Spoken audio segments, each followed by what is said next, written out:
Halos mapunit ang mukha ni Alvin sa pagkakangiti nang imbitahin siya ni Nestor na magbakasyon sa Quezon na hometown ng kaklase. Naisip niyang samantahin ang semester break at makapunta sa ibang lugar upang makapag-relax. Gusto muna niyang ilayo ang isipan sa madugong kursong engineering na kinuha niya sa kolehiyo. Kalat na ang dilim nang marating nila ang ancestral house nila ni Nestor. Agad silang sinalubong ng mga magulang ng kaibigan. May kalakihan ang bahay nila Nestor. Nagtuloy-tuloy sila sa kusina nang yayain sila ng mama ni Nestor. Pagkatapos makapaghapunan, ay naglabas ng lambanog, Quezon, ang papa ni Nestor sa balkon. Oh, wala yan sa Maynila ah. Sabi pa nito nang ilapag ang garapon ng alak sa mesita. Tagay rito tagay roon ang inabot niya. Puno na ang pantong niya nang tumayo sila para magbawas. Dala marahil iyon ng alak na sinamahan pa ng walang katapusang tawanan at kwentuhan. Wala na siyang panahon pa para pumunta sa CR. Diretso ang lakad niya sa kawayan na nasa loob ng malawak na bakuran ni Nestor. Ilang segundo lang ang nakalipas bago niya nasaid ang laman ng kanyang pantog. Nagpalinga-linga siya. Noon lamang niya napagtantong malamlam ang sinag ng buwan. Sa unang pagkakataon, sa mga nakalipas na araw, noon lamang ni siya nakadama ng kapayapaan at kapanatagan ng isip. Habang nagmumuni-muni siya, ay bigla na lamang siyang nakaramdam ng kakaibang lamig. Lamig na tila nanunuot hanggang sa mga buto niya. Napatikim siya. Wala siyang ideya kung saan ang galing ang kakaibang lamig na iyon. Nang igala niya ang tingin, ay naaninaga niya ang bulto ng isang babae. Nakatayo ito ilang metro mula sa kinatatayuan niya. Ano yun? Pabulong na sabi niya. Napakurap-kurap siya at mabilis na kinusot niya ang likod ng palad ang kanyang mga mata. Lasing na yata ako. Muli niyang binalingan ng tingin ang babae. Nakatayo pa rin ito roon. Nakatingin lamang ito sa direksyon niya. Nawari ay kanina pa siya nito pinagmamasdan. Anong ginagawa nito sa gitna ng damuhan? Pagtataka niya. Sinikap niyang figurahin ito. Kapuna-puna ang mahaba at puting bestidang suot nito. Napaigtad siya at agad na isinara niya ang zipper ng jeans niya. Naisip niyang baka nabastusan ito sa ginagawa niya. Maya-maya lamang ay tumalikod ito at lumakad palayo. Magkasalubong ang kilay niya sa pagtataka habang sinusundan niya ito ng tingin. Kapag kuway-kusang humakbang na lamang ang mga paa niya para sundan ito. Pakaramdam niya ay may humihila sa kanya na kausapin ito. Biglang nabuhay ang kuryosidad niya. Pumasok ito sa kakahuyan. Nakita niyang isa-isang malaking gate ito lumiko. Hindi na siya nag-aksaya pa ng panahon. Sinundan niya ito nang mapansin niyang bagyang nakabukas ang gate. Hacienda Flores. Iyon ang nakasulat sa gate na bakal na nabasa niya pagkalagpas niya roon. Ano kaya ang gagawin niya rito sa loob-loob niya habang binabaybay ang kahabaan ng driveway? Natanaw niyang pumasok ang babae sa mansyon. Pinukol pa siya nito ng tingin bago tuluyang naglaho. Nang makalapit siya sa front door, ay tumuloy-tuloy na siyang pumasok nang makita niyang nakabukas ang malaki at mataas na pinto. Pakiramdam niya ay sumakay siya sa isang time machine at ibinalik siya niyon sa sinaunang panahon. Napakaluma ng mga gamit na naroon. Wala na isang modernong kasangkapan siyang nakita. At sigurado siya na wala pang kuryenteng dumadaloy sa buong kabahayan. At tila ang amoy ay luma rin, amoy sunog na kahoy. Tuloy-tuloy siyang pumanik sa matarik na hagdan patungo sa kung saan. Sigurado siyang doon niya huling nakitang umakyat ang babae.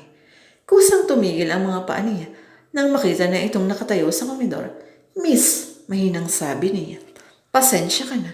Pumasok na ako. Nakikita ko kasing nakabuo. Taga Maynila ka? Pinutol nito ang ipapang sasabihin niya.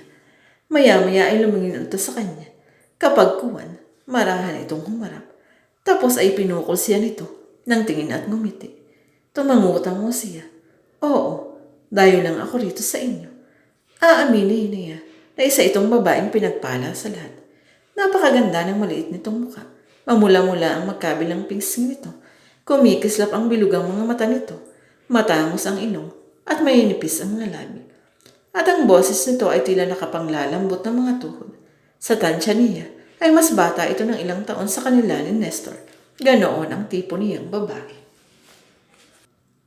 Well, ako nga pala si Alvin. Sabi niya matapos ilahad ang kamay. Amanda ang pangalan ko. Uwi ka nito. Nangabuti ng kamay niya. Ramdam niya ang malambot nitong palad. Hindi niya alam kung bakit may naramdaman siyang kilabot na gumapang sa kanyang katawan. Halika, sumama ka sa akin. May ipakikita ko sa iyo. Hinila nito ang kamay niya at inalalayan siya palabas ng bahay. Iginiya nito sa likod ng mansyon. Huminto at iginuso nito ang malawak na hardin. Napakunot noo siya nang matuon ang tingin niya sa hardin. Patay na ang mga halamang naroon. Wala na ang mga dahon na tila napabayaan. Ngunit bakas pa rin doon na minsan itong naging buhay na buhay at napakagandang flower garden. Bumaling ito at pinakatitigan siya. May naaninag siyang kalungkutan sa mukha nito na mayani ang katahimikan sa pagitan nila. Nang magtagpo ang kanilang mga mata, ay tila iyon na lamang ang nag-usap. Pagkaraan ng ilang sandali, ay bigla na lamang iyong yumakap sa kanya. Napaigtad siya sa pagkabigla. Ang amoy nito ay kakaiba, para iyong scented candle na nakaka-relax sa kanyang mind, body and spirit. Napangiti siya sa sitwasyon niya ng mga sandaling iyon. Nang ibabaw ang kilig at kasiyahan sa buong pagkatao niya, ngunit hindi nagtagal ang mga iyon at dagling na palitan ng pangingilabot. Muling nakaramdam siya ng panlalamig ng buong katawan. Nandoon na naman ang kakatuwang ginaw na iyon. Muling sumiksik iyon sa mga buto niya.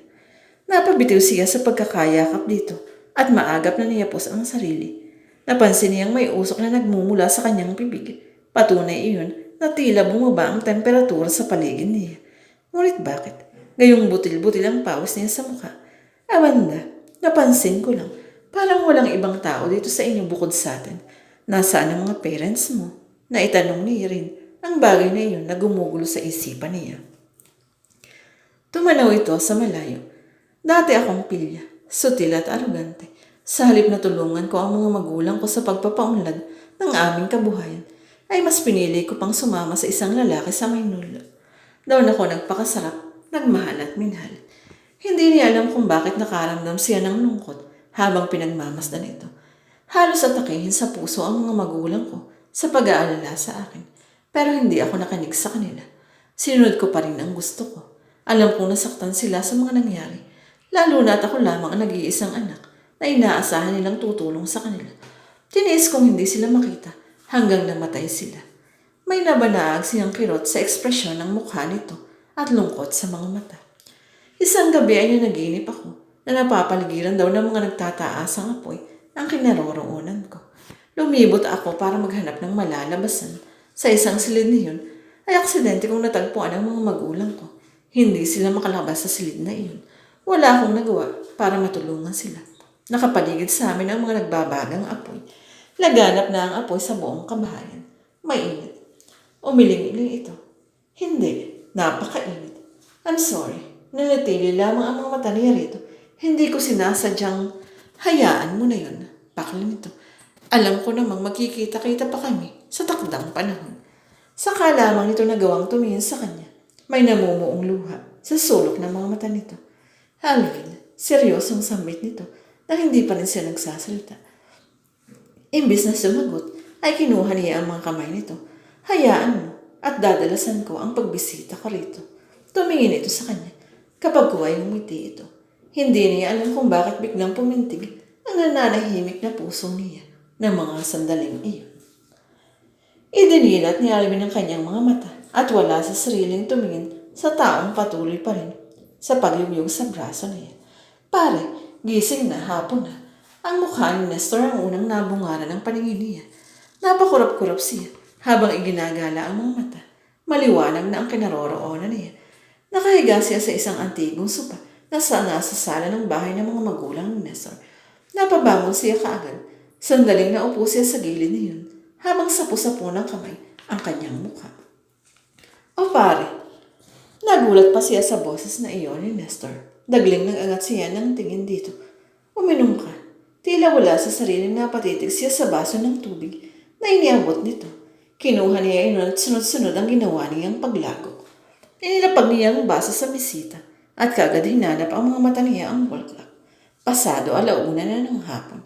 Ano ba kasing kalukuhan ang naisipan mo kagabi ha? Bigla ka nalang nawala at sa bakuran pa ng Hacienda Flores mo, naisipang matulog. Anang kaibigan niya, nahimig na Nermon. Halos ibaliktad namin ng papa ang buong sitio sa paghahanap sa iyo.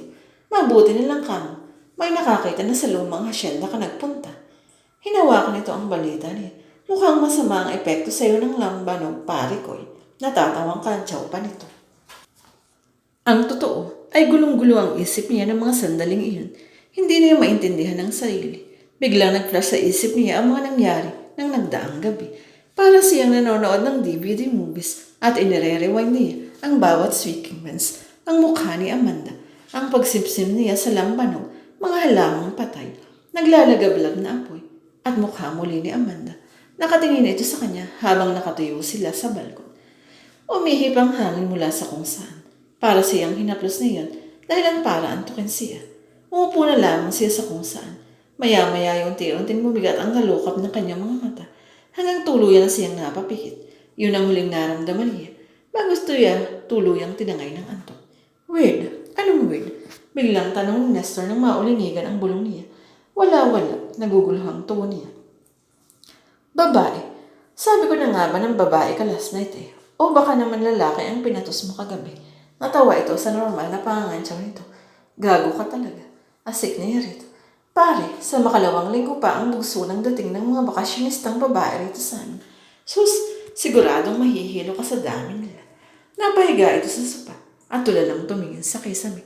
Hindi pare, iba ang dating ni Amanda. Aniya pagkaraan. Anong sinabi mo tol? Nagling napabangon ito. Pagkatapos ay hinarap siya. Ha? Napakanort na siya. May nakilala ako kagabi, yung babaeng nakastira sa Hacienda Flores. Nagbibiro ka ba, tol? Seryosong wika nito. Nestor, anang papa nito na namalayan lamang niya nakatayo sa pintuan ng kusina. Nawari kanina pa nakikinig sa usapan nila. Tumayo si Nestor at nilapitan ito. Napansin niyang may iminulong ang kaibigan niya sa matanda. Pagkatapos ay sabay na pinukol siya ng tingin ng mga ito. Maya-maya ay magkasunod na lumapit ito sa kanya. Tumabi sa kanya si Nestor. Humila naman ng silya ang papa nito at nautpo sa tapat niya. Pare, kanina nang makita ka namin sa lumang hasyenda. Tulog na tulog ka at nananaginip ka. Narinig kitang umuungol at may pangalan kang binabanggit. Yun bang sinabi mo kanina? Tanong ni Nestor ng balingan niya ito. Ah, si Amanda ba? Pasimpleng nilingon niya ito. Yun bang mag-isang nakatira sa Hacienda Flores? Iho, sigurado ka ba sa sinasabi mo? Paniniyak na tanong ng papa ni Nestor. Oho, ang tagal nga mo namin nag-usap kagabi. Nagpalipat-lipat ang tingin niya sa mag-ama. Napakalungkot pala ng istorya ng pamilya ni Amanda. Napako ang mga mata niya sa matanda. Matagal na hubang kilala si Amanda. Bumuntong hininga ito bago nagsalita. Iho, naniniwala ka ba sa multo o espiritu? Sa sarkastiko siyang umiti rito. Ho, bakit niyo huna itanong? Nagkatinginan ng mag-ama. Malalim ang hiningang pinakawala ng papa ni Nestor. Kapag kuwan tumayo ito at humakbang patungo sa kwarto. Hindi nagtagal, ay nagmamadali itong bumalik at may dala ito. Ito ang kuha ng lolo ko, kasama ang pamilya Flores. Dati siyang caretaker ng mag-asawang Don Rafael at Doña Ikang Jacinto Flores. Sabi nito nang iabot sa kanya ang isang peraso ng litrato. Mabilis na kinuha niya yun at pinakatitigan. Black and white ang kulay ng litrato.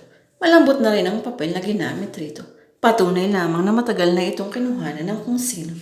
Isa itong antique picture na makikita lamang sa baol ng mga matatanda. Nakangiti ang lahat ng tauhan sa litrato. Tila nakahanda ang lahat habang kinukunan sila. Nasa background ang napakalaking mansyon ng mga Flores. Isa-isa siyang tinitingnan ang mga bulto sa litrato.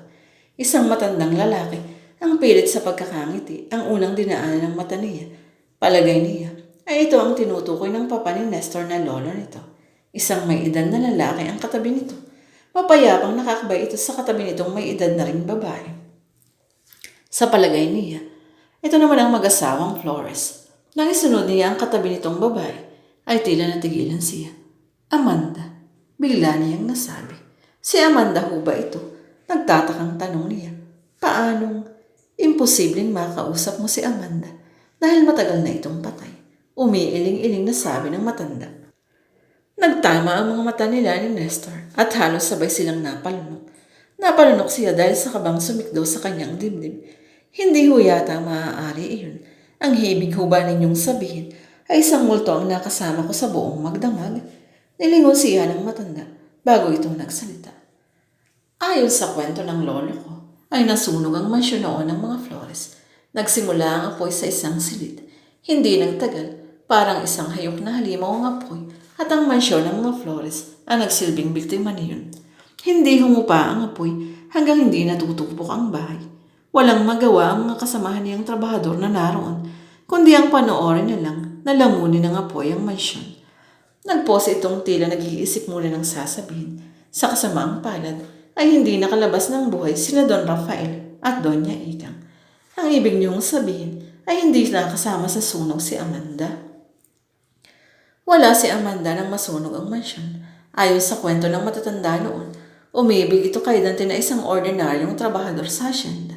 Nang malaman ito ng mag-asawang Flores, ay nagalit ang mga ito kay Amanda. Hindi daw maaaring umibig ito sa isang mahirap lamang. Imbes daw na sundin ni Amanda ang kagustuhan ng kanyang mga magulang, ay sinuway niya ang mga ito. Sumama si Amanda kay Dante. Nagpakalayo-layo ang dalawa. Isang bawal na pag-ibig. Sabat niya, ano hong nangyari kay Amanda? Nang makaabot kay Amanda ang nangyaring trahedya sa mga magulang niya, ay dinamdam ito ng dalaga. Unti-unting bumagsak ang pangangatawan nito. Siguro ay sinisisi niya ang kanyang sarili. Sa bandang huli ay nasira nito ng katinoan. Hanggang isang araw ay natagpuan na lang ang katawan nito sa isang kalye sa Maynila na wala ng buhay. Sabi ng iba, uminom daw ito ng lason. May mga nagsasabi rin na pinatay daw ito. Saglit na huminto ang matanda. May mga pangyayari noon na kesyo nagpapakita daw si Amanda sa mga bakasyonistang nagagawi dito sa lugar namin. Pero hindi ako ninaniniwala noon hanggang, oh God, ang ibig sabihin muling nagbalik sa hacienda si Amanda at hindi sa physical na katawan kundi isang espiritu na lamang. Tama, dahil 100 taon nang patay si Amanda. Jacinto Flores, dagdag na impormasyon pa ng papa ni Nestor. Wow, isang mapaglarong kaluluwa ang nakausap ko at nakita. Taimbagay ang sabi niya.